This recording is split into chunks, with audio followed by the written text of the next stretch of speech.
Boa tarde. Boa tarde. Eu sou Marcela, sou coordenadora aqui do escritório Crivellari Padovese. Meu nome é Jamile, do Departamento Trabalhista. Hoje a gente vai falar um pouquinho, então, sobre a CIPA mais A, o que teve de alteração, né? Por que está sendo chamado agora de CIPA mais A e quais são as exigências, né? O que está sendo discutido agora, tá? Bom, então vamos começar. Essas mudanças, né, que essa nova lei trouxe, alterando o CIPA para CIPA mais A, tá? E o que está sendo exigido, né, o que a gente precisa cumprir a partir de agora. Então, inicialmente vamos falar aqui os princípios, os principais fundamentos jurídicos, tá, que justificam essa alteração. Então, eu vou começar lá de trás, trazendo um pouquinho de cada coisa, para a gente chegar no que teve nessa alteração de 2022. Então, a Declaração Universal dos Direitos Humanos é um dos principais fundamentos jurídicos que a gente tem, relacionado a essa mudança da CIPA, que ela fala sobre assédio, tá? Mas a Declaração Universal dos Direitos Humanos, ela direciona, né? Ela traz inúmeros princípios para erradicar qualquer forma de discriminação na sociedade, tá? Então, de forma ampla, ela traz alguns princípios. E isso é mundial, tá? Lógico, tem que ser participante ali da ONU, né? Como o segundo também, a Convenção 111 da OIT, que trata da abolição de qualquer tratamento discriminatório no ambiente de trabalho. Esses dois documentos são mundiais e cada país, né, faz a participação, se filia a ela, né, para trazer isso internamente. E aqui no Brasil interno, a gente tem a Constituição Federal, no artigo 5º, que promove a igualdade de pessoas, determinando o afastamento de qualquer tipo de discriminação. Então, a gente está funilando aqui os princípios, os argumentos, tá? E trazendo agora para a lei trabalhista, para a relação, né, empresa-empregado, tem a CLT, que dispõe que deve se tratar com isonomia todos os trabalhadores. Então, a gente está pontuando aqui diferenças entre homens e mulheres, tá? E daí, em 2022, no final do ano, foi publicada essa lei que criou o programa Emprega Mais Mulheres. O que é essa lei, né? Ela tenta incentivar, traz algumas regrinhas, até algumas orientações para incentivar a manutenção de mulheres no ambiente de trabalho. Então, a incorporação dessas mulheres, né, e a manutenção dela. Uma parte que alterou dessa lei, que não é só uma orientação, é uma exigência, é essa CIPA mais A. O que é? A Comissão Interna de Prevenção de Acidentes, já conhecida, agora ela tem que fazer tratamento também em relação ao assédio.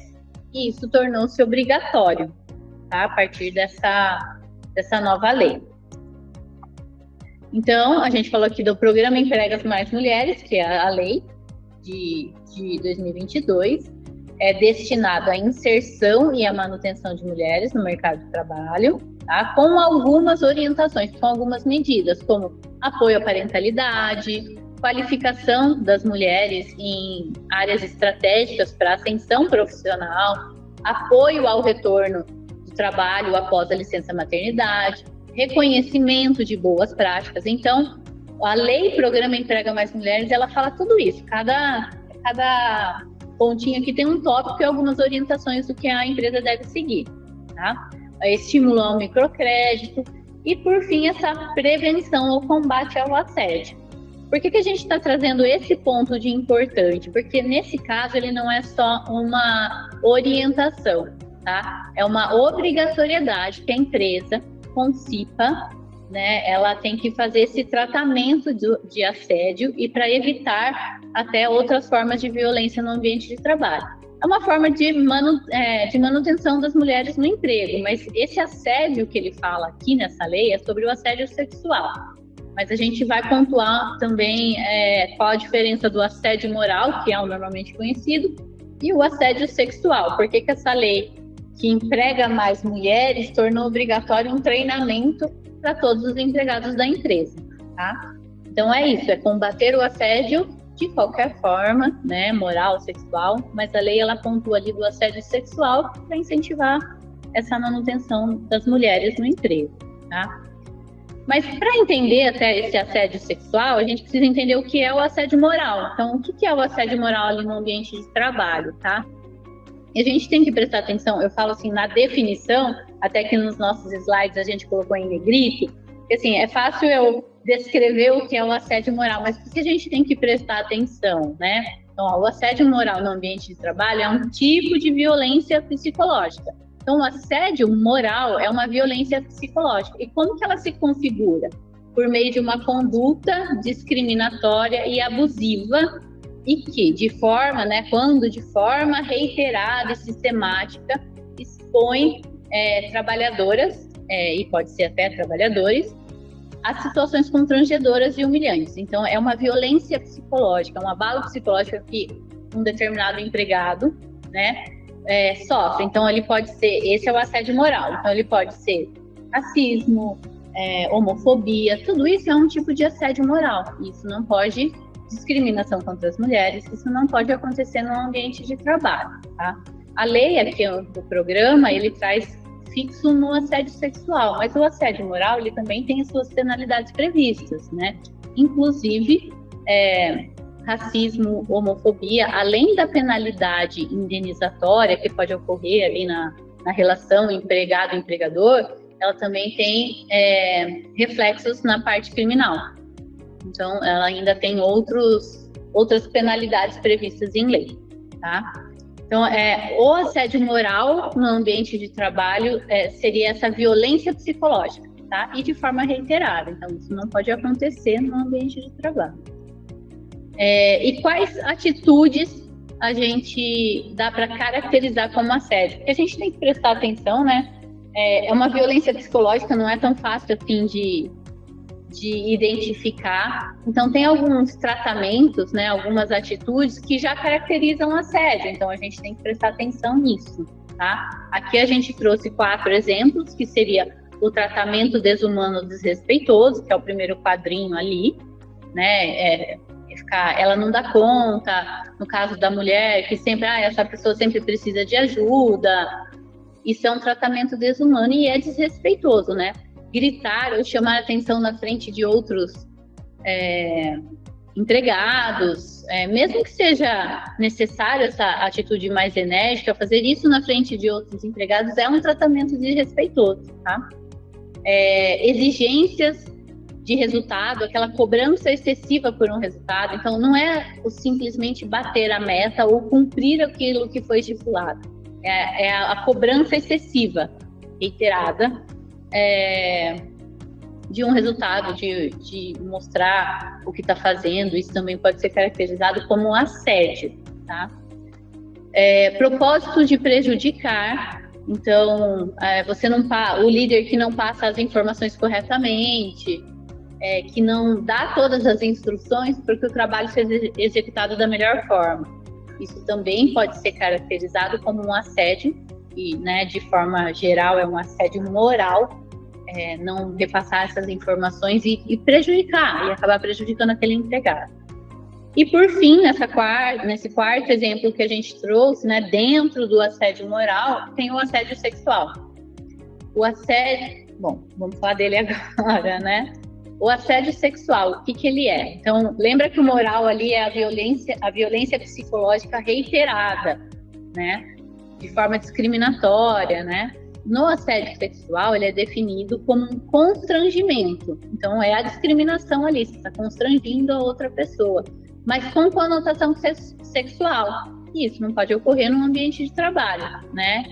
E neste caso do assédio sexual, o agente, o assediador, né, ele utiliza a posição hierárquica superior para influenciar ou para obter aquilo que ele deseja.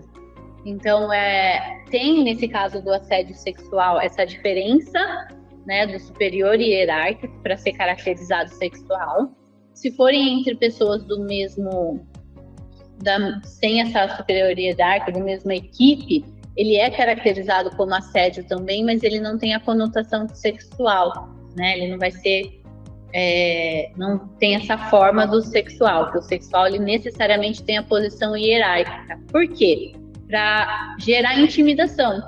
Então, é o superior, naquele caso, que pede alguns favores com conotação sexual, e a pessoa, de forma, além de ficar constrangida, ela acaba fazendo para não perder o emprego, né? Ela acaba fazendo porque ele é um superior dela e pode prejudicar ela se ela não fizer aquele favor. Claro, não necessariamente só o favor, né? Então, o toque indesejado, como aqui na primeira figura aqui no slide, né? Comentários insinuantes podem levar a caracterização, essa conotação sexual. Isso tudo, esse abalo psicológico que o assediador causa nessa empregada, ele é caracterizado como assédio sexual. Então, além do abalo, da conotação sexual, da conduta reiterada, né?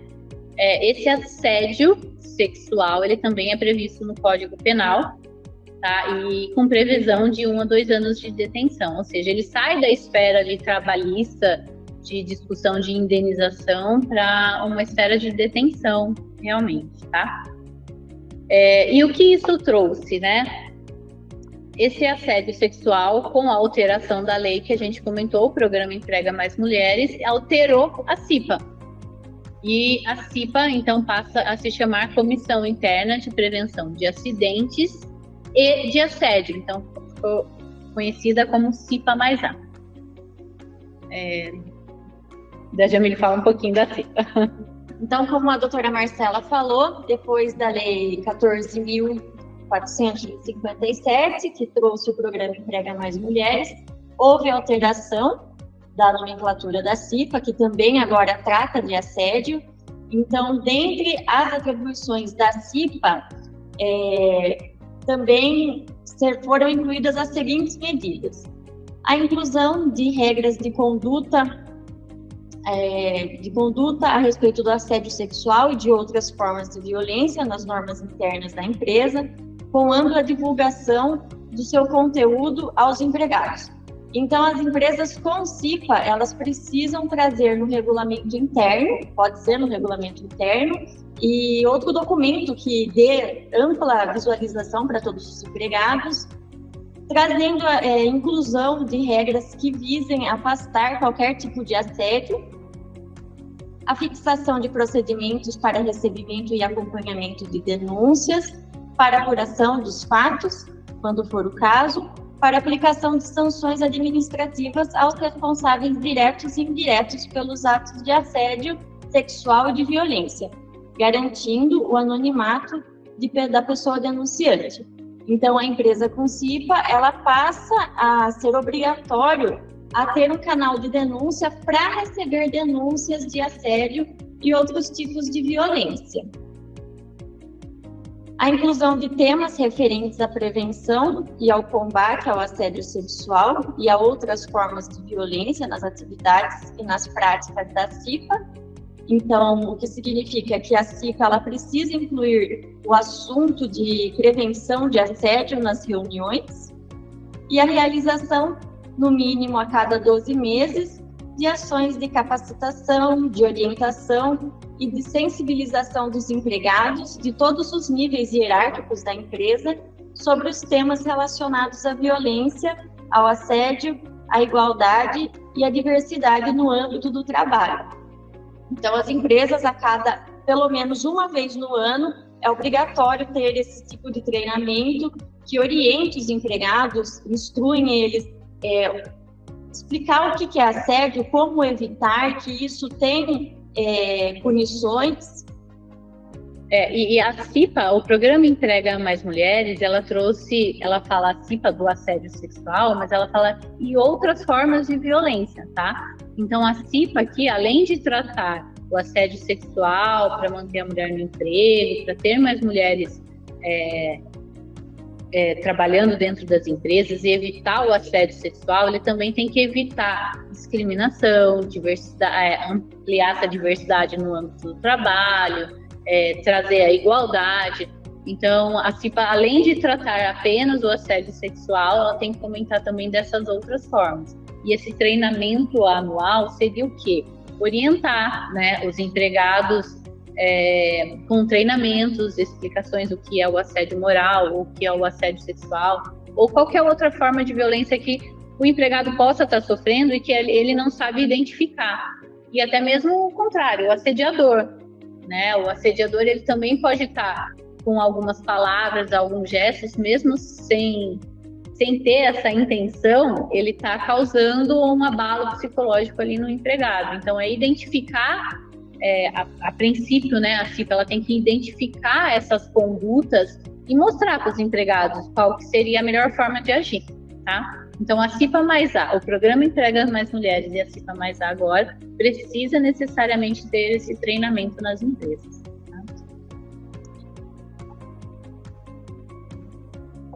A MR5, ela atribui à CIPA as seguintes responsabilidades: acompanhar o processo de identificação e avaliação dos riscos, elaborar e participar da implantação do plano de trabalho com ação preventiva em segurança e saúde no trabalho e acompanhar a análise dos acidentes e doenças do trabalho. E também propor melhorias para a solução dos problemas identificados. Bom, o assédio, ele não caracteriza por si só uma doença do trabalho. Então, por que essa atribuição para a CIPA? O assédio, ele não é caracterizado como uma doença ou um acidente. Só que se um empregado ele vier ter uma doença, uma doença psicológica, em razão do assédio que ele sofreu, essa doença ela vai ser considerada do trabalho. Então, por isso, essa questão passou a ser uma atribuição da CIPA, porque a CIPA, ela justamente é para tratar casos de doença e acidente de trabalho. Prevenir, né? Evitar, né?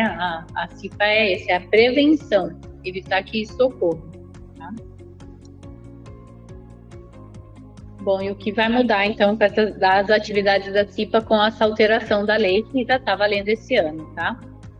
Bom, o que vai mudar na CIPA é a fixação de procedimentos para o recebimento de denúncias, apuração dos fatos e aplicação de sanções administrativas, o que não significa que a CIPA vai aplicar advertências, e sim tratar procedimentos para o recebimento de denúncias e procedimentos das aplicações das sanções.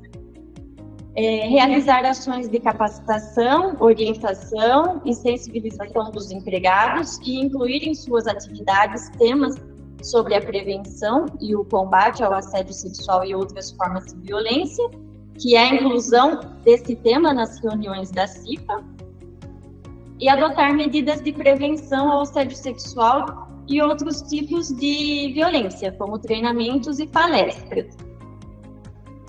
Esse treinamento, então, ele é obrigatório, então, todos os anos, a CIPA trazer, e abordar esse tema. Então, nas atas da CIPA, agora, vai ter que ter essa discussão do que a empresa está fazendo para evitar esse tipo, que ocorra algum tipo de assédio, tá? Tanto o assédio sexual como o assédio moral. Então, tem que ter ali uma discussão entre os membros da CIPA se isso acontece na empresa e se acontece o que a empresa está fazendo. Como a doutora Jamile disse, não cabe à CIPA aplicar advertência, não cabe à CIPA criar o canal de denúncia, mas a CIPA ela tem que ficar atenta se a empresa e os empregados estão cientes de tudo, né? Cientes de o que fazer nos casos de assédio, o que não fazer, o que era um assédio, o que não é o assédio, né? Onde denunciar. Então, as empresas precisam, sim, elaborar esse canal de denúncia e fazer o tratamento dessa denúncia. O tratamento seria isso, investigar se está ocorrendo ou não. E as atividades da CIPA agora é pontuar e verificar se a empresa está cumprindo essa exigência nova da lei, né? Passou o treinamento para todos os empregados, demonstrou a política interna da empresa para evitar discriminações e até o assédio sexual, se isso realmente está sendo feito. A CIPA ela deve investigar os casos de assédio? E a resposta é não. Ela não deve participar das investigações, mas sim assumir um papel estratégico no combate do assédio. Ela pode, então, acompanhar o processo, mas não participar da investigação. Não cabe à CIPA isso. A CIPA ela pode receber informações sobre a existência de denúncias sobre o assédio ou outra violência no trabalho e estruturar as medidas de prevenção e ações de capacitação. Então, ela pode receber as informações do que está acontecendo e, com isso, traçar planos para evitar casos futuros. E acho importante, sim, a CIPA pontuar, listar todos os tipos, todas as formas de violência que podem estar acontecendo na empresa, tá? Então, não seria investigar, mas ali já está identificado o tratamento, né? O que foi feito para evitar esse tipo de assédio, discriminação, em todas as formas.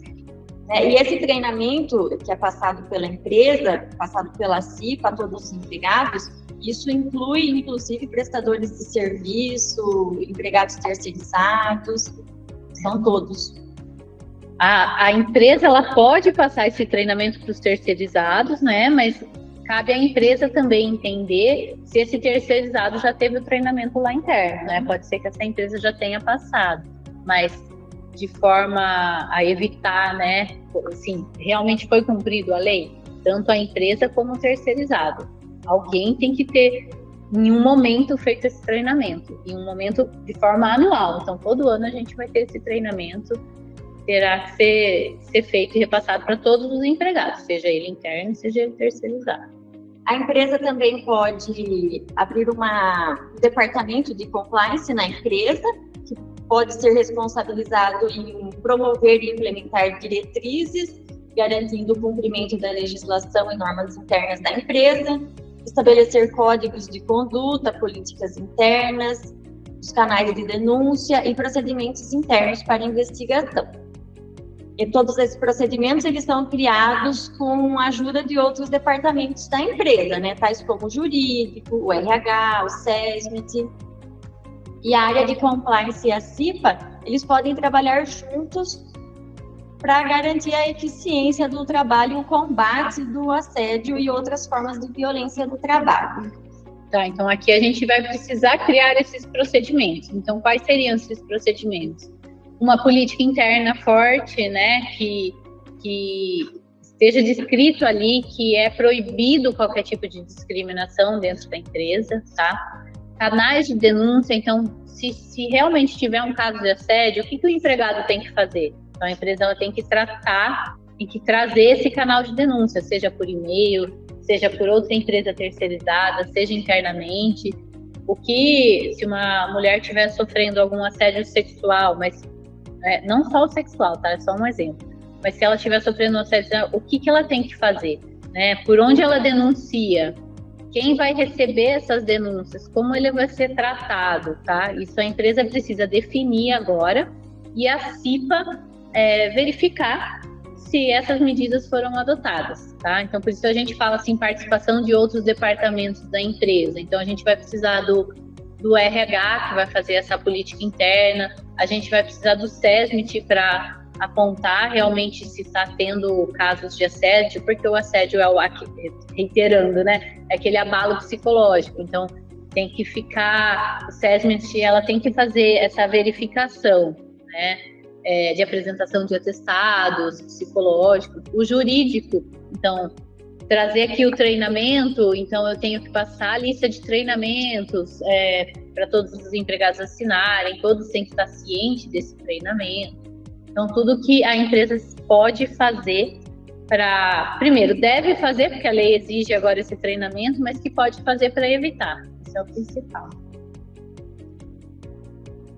De forma geral, o que mudou na CIPA? Não houve alteração na composição, só houve mesmo a inclusão de novos procedimentos, que é a fixação de procedimentos para o recebimento de denúncias, as estratégias de como prevenir, incluir esse tema nas reuniões, instruir os demais empregados, fazer palestras, treinamentos. Em regra, o que mudou mesmo são esses pontos para a CIPA. A gente está chegando aqui à conclusão, mas a conclusão seria, a princípio, a gente precisa atender os ditames dessa política, as diretrizes, evitar qualquer tipo de discriminação, seja ela qualquer forma de assédio dentro da empresa, tá? Então, a lei, a princípio, ela traz o quê? A obrigatoriedade no treinamento e a obrigatoriedade que esse seja um papel da CIPA na prevenção do assédio, tá? Mas a ideia aqui seria, ela é maior, né? Como a gente falou no começo, ela é bem mais ampla. Então, seria a manutenção de mulheres no emprego, a manutenção do ambiente saudável, né? Eliminar do meio social qualquer tipo de discriminação. E ele usa aqui a empresa, né? Como um início básico para trazer isso para toda a sociedade. E na empresa promover o crescimento pessoal, profissional das pessoas de um modo geral no ambiente de trabalho. Então, os empregados, eles precisam inicialmente ter a ideia do que é o assédio, porque a gente acredita que com essa alteração e com a ciência do que é o que não é assédio, a gente evita também muitas discussões, se é o assédio ou não, né? Se cabe uma reclamação aqui ou não, tá? Então, primeiro é informar, trazer a informação para esses empregados, trazer, né, na forma de treinamento, de explicações, trazer a política da empresa. Olha, a empresa, ela não concorda com certos tipos de atitude, discriminação, seja homofobia, seja sexual, não concorda com esse tipo de discriminação. E daí trazer, na forma desse treinamento, a CIPA para averiguar se isso está acontecendo nas empresas. Então, a lei trouxe como uma exigência, mas já vem anteriormente, né? Então, já são princípios básicos da sociedade, isso já tem condenações aqui na esfera trabalhista. Então, ele trouxe a definição desse assédio. A lei, ela força ali para trazer as mulheres ao emprego, a manutenção da mulher no emprego, tá? E a CIPA fazer essa inclusão para ter essa discussão na empresa, para realmente prevenir qualquer tipo de assédio, começando ali na empresa e passando para toda a sociedade. Acho que é isso. Ótimo, doutora Marcela, doutora Jamile, muito obrigada. Acho que ficou tudo bastante esclarecido. Bom, nós temos um time aqui, somos quase 25 participantes. Pessoal, acho que agora nós vamos liberar para as perguntas. Podem se manifestar pelo chat. Quem quiser se manifestar com alguma pergunta também pode sinalizar, só levantar a mão. Doutora Marcela, doutora Jamile, alguém se manifestando? Pode falar, quem foi, será? Bom, eu ouvi alguém aqui se manifestar, mas... Aqui abriu para a gente as mensagens. Doutor Gutenberg, dando uma boa tarde aqui a todos. Boa tarde, doutor Gutenberg. Alguma pergunta? Posso formalizar aqui, Juliane? Eu tenho uma dúvida. Claro. As doutoras que apresentaram mencionaram o aspecto do assédio, quando dirimido pela CIPA, que isso pode ser inclusive um fato ensejador a um eventual acidente de trabalho, por ter características de trabalho.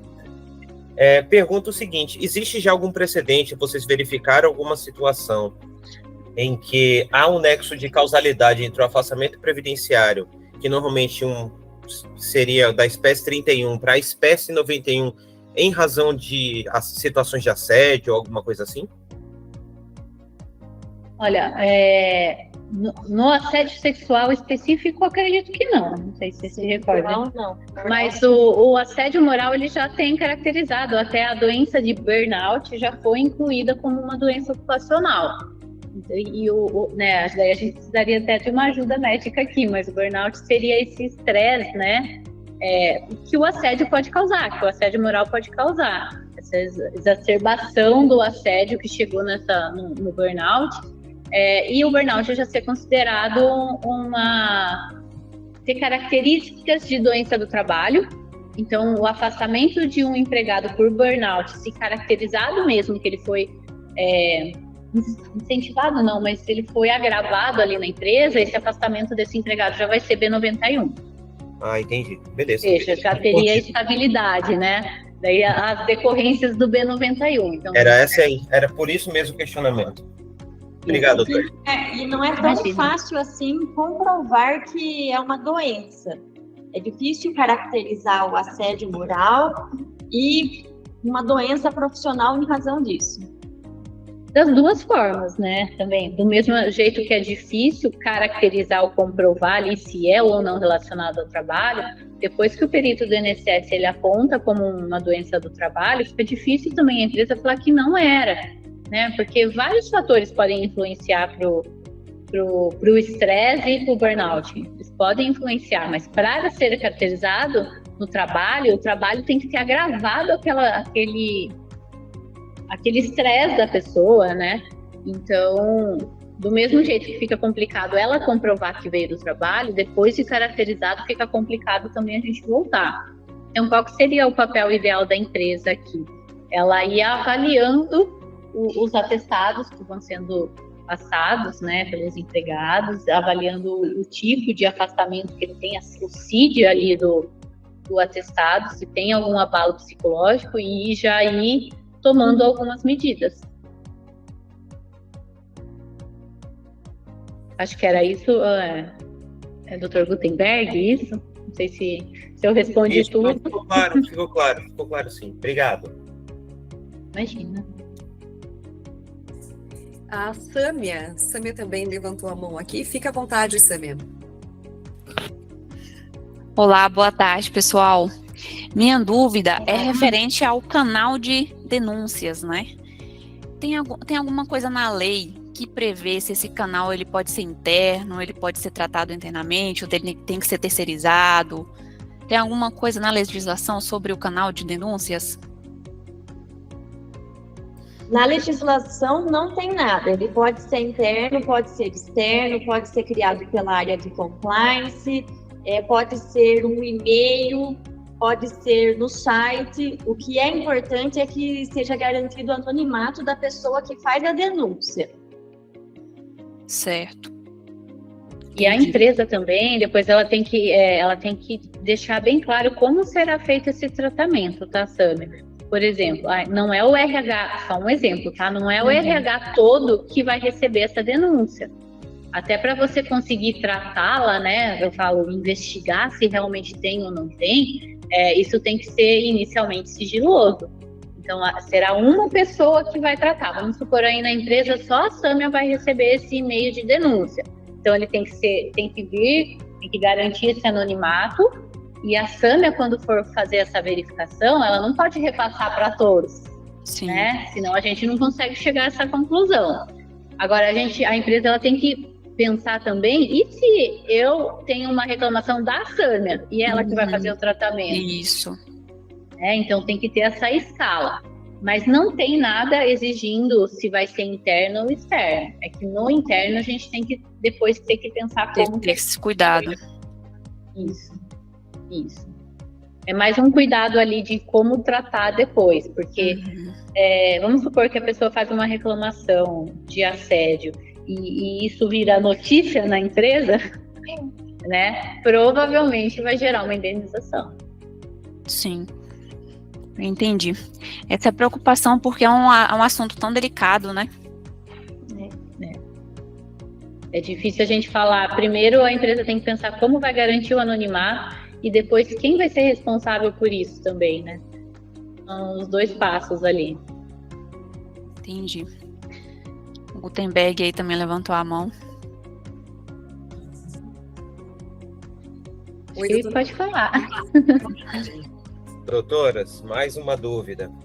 A gente sabe que os tribunais do trabalho, aí depende da região, eles têm uma espécie de vou colocar da seguinte forma, as jurisprudências não são homogêneas. O que é assédio, por exemplo, no TRT da 5ª, não necessariamente é para o da 15ª.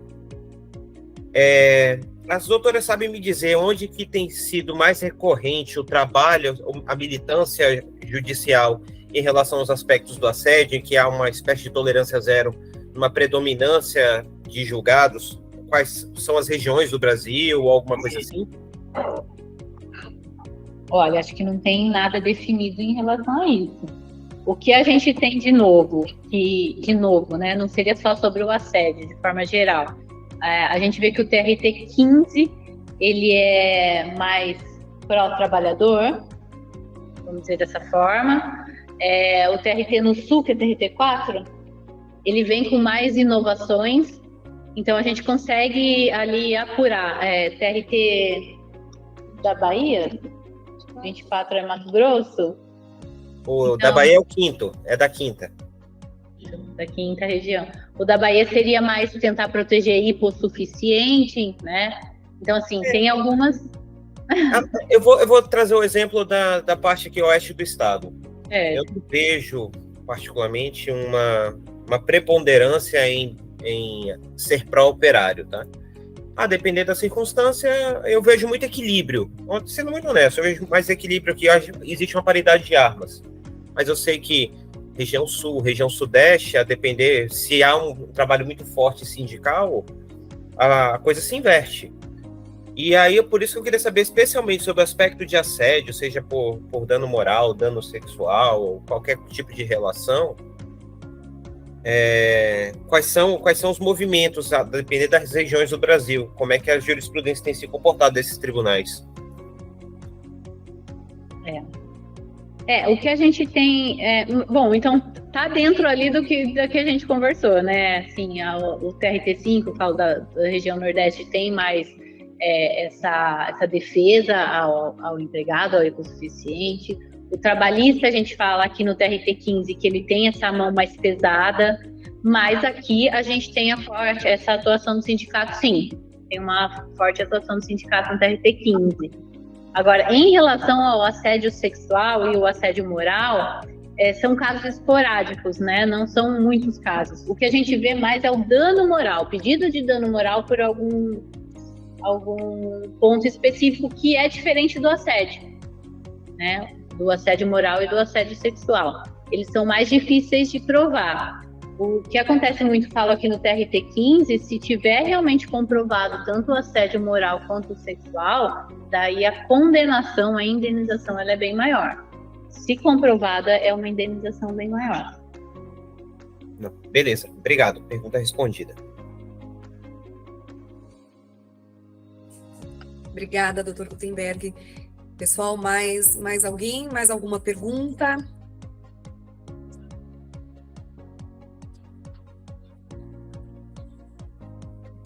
Doutoras, algum complemento?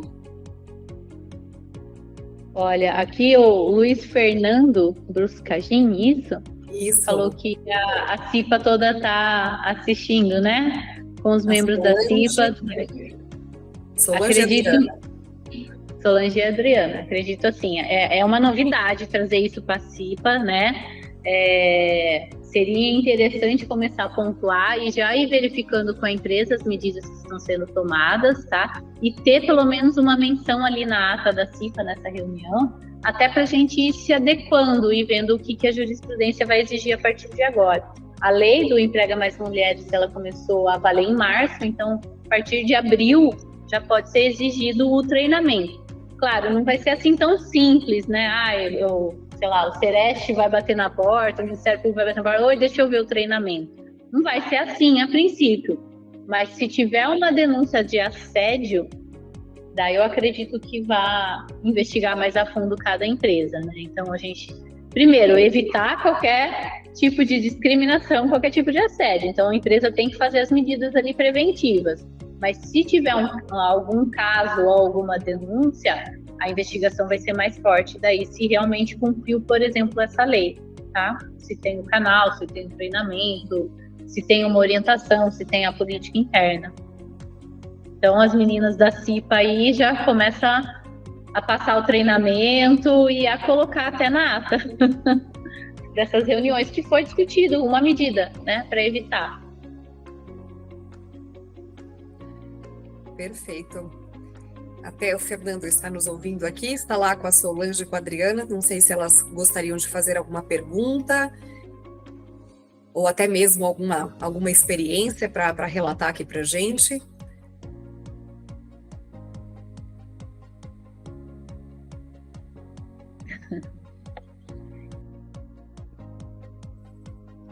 Tá certo. Bom, pessoal que está acompanhando. Nós que agradecemos. Ótimo, perfeito. Obrigada, Fernando, nós que agradecemos. Doutora, nós já trouxemos, né, esse tema da CIPA em 2022, falamos um pouquinho, né, uma prévia antes dessas confirmações. O que a gente pode disponibilizar para a nossa rede? Algum material? O que a gente pode complementar aqui com essa palestra, aqui, o pós-palestra? Tem algo exclusivo que a gente possa ajudá-los? A gente pode disponibilizar os slides. A gente... Oi? Claro, se alguém quiser entrar em contato, até as meninas aqui da CIPA depois comentar o que foi feito, né? Nós temos um boletim também sobre o tema para disponibilizar. Aqui está assim, a gente está falando aqui de forma geral, né? Mas aí se precisar esmiuçar cada ponto ali, tanto da lei do programa Emprega Mais Mulheres, quanto dessa alteração da NR5, que o programa alterou a CIPA, então a CIPA está prevista na NR5, na norma regulamentadora número 5. Nessa norma vai estar ali discriminado ponto a ponto o que precisa ali da CIPA, né? Daí é o que a gente montou o slide, né? Quais seriam as atribuições da CIPA, o que ela faz. Então, dá uma olhada tanto aqui nos slides, na NR5, nessa alteração, até na própria lei do Programa Emprega Mais Mulheres, que são orientações, de forma geral, o que a empresa tem que seguir. Ah, perfeito. Eu digo porque nem todos puderam estar aqui, né, online com a gente, e posteriormente, então, a gente encaminha esses slides, esse conteúdo. Pessoal, também fica aqui à disposição, caso alguém queira dar alguma sugestão do que podemos auxiliá-los, né, do que a nossa assessoria jurídica ali, através da Crivellari Padovese, pode também auxiliá-los, também ficamos aí à disposição. E mais uns minutinhos nós temos ainda aqui para finalizar. Não sei se mais alguma pergunta, algum questionamento.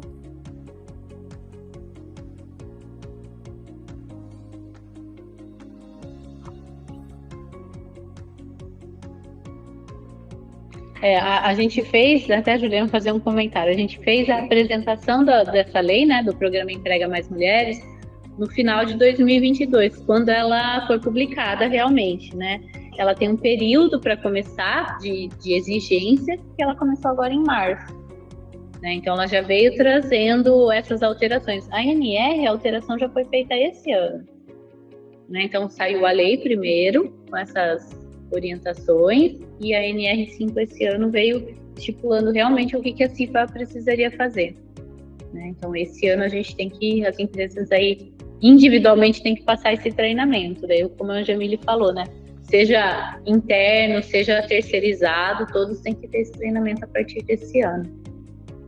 A melhor forma da empresa se resguardar é os documentos, né? É ter essas regras no regulamento interno, é ter o canal de denúncia, a ata de reunião da CIPA, demonstrar que foi tratado esse assunto, os treinamentos a cada um ano, a ficha de treinamento que os empregados assinam. E daí a gente vai se adequando, vai vendo a jurisprudência como vai seguir, né, os tribunais como vão entender esse assédio, né. A gente acredita que depois dessa exigência, vamos supor, a empresa vai fazer o canal de denúncia. Provavelmente depois disso vão seguir algumas denúncias. E daí a pessoa vai ter aonde fazer a denúncia, né? Ela vai ser o procedimento, pode ser que ela leve mais coisas a conhecimento da empresa. Então isso vai incentivar, sim, um pouquinho as pessoas a falarem, né? Que pode ou não pode ser assédio, porque a empresa pode realmente fazer a investigação, fazer esse tratamento, como fala a lei, e verificar que não é assédio, né? Que é uma conduta normal, por exemplo, que é uma exigência normal para metas da empresa. Isso pode acontecer, mas a empresa tem que ter essa investigação do começo ao fim para se prevenir, né? Para evitar um processo ou uma indenização, mas fazer o tratamento com cuidado, né? Porque realmente qualquer tipo de assédio ou estresse, o que a gente estava conversando aqui do burnout, né? Ele é um abalo psicológico, então é muito difícil a pessoa que está fora, né? A outra pessoa ver, entender o que está acontecendo e ainda ajudar. Então, leva um tempo. Bom, mas acho que é isso. Então, se ninguém tem mais perguntas. Tá ótimo, perfeito. Bom, pessoal, ficamos por aqui, né? Esse é o objetivo da jornada jurídica, sempre trazer um tema para que a gente possa apresentar alguma novidade, alguma atualização, propor um bate-papo, esclarecimentos. Então, uma vez por mês nos encontramos aqui. Doutoras, muito obrigada. Eu aguardo, então, o envio do material para compartilhar com a nossa rede. Pessoal, se ninguém mais tem, né, alguma pergunta, alguma dúvida, ficamos por aqui. Quero agradecer a participação de todos. E é isso, acho que uma boa tarde, então, para todos. Nós agradecemos também a oportunidade, a parceria. Se tiverem alguma dúvida, a gente só entrar em contato, a gente vai esclarecendo, né, vendo o que a gente pode ajudar aqui também, tá? Obrigada. Obrigada.